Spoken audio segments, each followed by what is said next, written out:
તો સૌથી પહેલા એ વાત કિશન જણાવું કે પોરબંદર, સુરેન્દ્રનગર, બોટાદ, ભાવનગર આ 4 જિલ્લાઓ એટીએસની રડારમાં છે। સૌથી વધારે હથિયારો આ 4 જિલ્લાની અંદર પહોંચી ચૂક્યા છે। માહિતી એટીએસ પાસે આવી ચૂકી છે, એટલા માટે જ આ 4 જિલ્લાઓ સૌથી પહેલા રડારમાં છે। બીજી આ કેસની અંદર એક મહત્વની કડી અને પુરાવા સાથેની વાત એ એટીએસના હાથે લાગી છે। એટીએસના સૂત્રો પાસેથી જે માહિતી મળી રહી છે કિશન, એમાં સૌથી મોટા મહત્વના સમાચાર એ કે દક્ષિણ ગુજરાતના એક ધારાસભ્ય પણ આ કેસની અંદર સંકળાયેલા છે।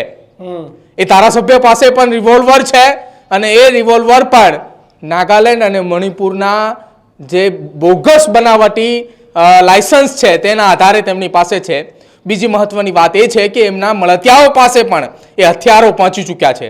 ત્યારબાદ બીજો પુરાવો રાજકીય નેતાની જે વાત થઈ રહી છે તેના અંતર્ગત અમદાવાદના એક મોટા ગજાના રાજકીય પક્ષના નેતા અને તેમના સગા સંબંધીઓ અને તેમના મળતિયાઓ પાસે આ પ્રકારના બોગસ હથિયારો અને રિવોલ્વરના લાયસન્સ સહિત રિવોલ્વર અને કાર્ટિસ છે।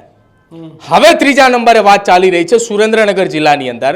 એ સુરેન્દ્રનગર જિલ્લો કે જ્યાં ગુજરાતની અંદર સૌથી વધુ ખનન ચોરી થાય છે અને એ ખનન માફિયા ઉપર છેલ્લા કેટલાક સમયથી આમ તો તવાઈ બોલાવવામાં આવી રહી છે અને ક્યાં કે તવાઈની સાથે સાથે કિશન ગુજરાત એટીએસ ની અંદર અત્યારે આ બોગસ બનાવટી લાયસન્સના કેસ ચાલી રહ્યા છે। તમામ લોકોને ઉઠાવી રહી છે એટીએસ, એટલા માટે જ ક્યાંક એ લાયસન્સ જે બોગસ બનાવટી લાયસન્સ વાળી રિવોલ્વર એ અત્યારે બહાર નથી આવી રહી।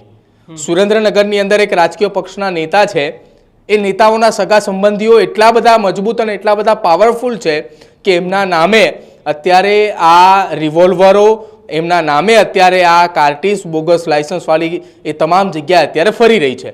હવે કિશન વાત મહત્વની એ કે બોટાદ, ભાવનગર અને પોરબંદર આ 3 જિલ્લાની અંદર એટીએસની ટીમ અત્યારે તપાસ કરી રહી છે।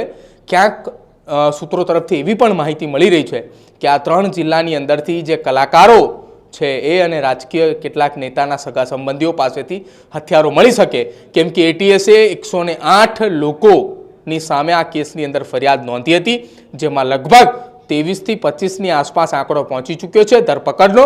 અને આ કેસનો મુખ્ય સૂત્રધાર શૌકત અલી, જેને હરિયાણાથી ધરપકડ કરવામાં આવી છે, હવે જ્યારે એને ગુજરાત લાવવામાં આવશે કિશન, ત્યારે આ કેસની અંદર મોટા નામની મિત્રો આવા જ વિડીયો અને શોર્ટ્સ જોવા માટે આજે જ અમારી ન્યૂઝરૂમ યુટ્યુબ ચેનલને સબસ્ક્રાઇબ કરો।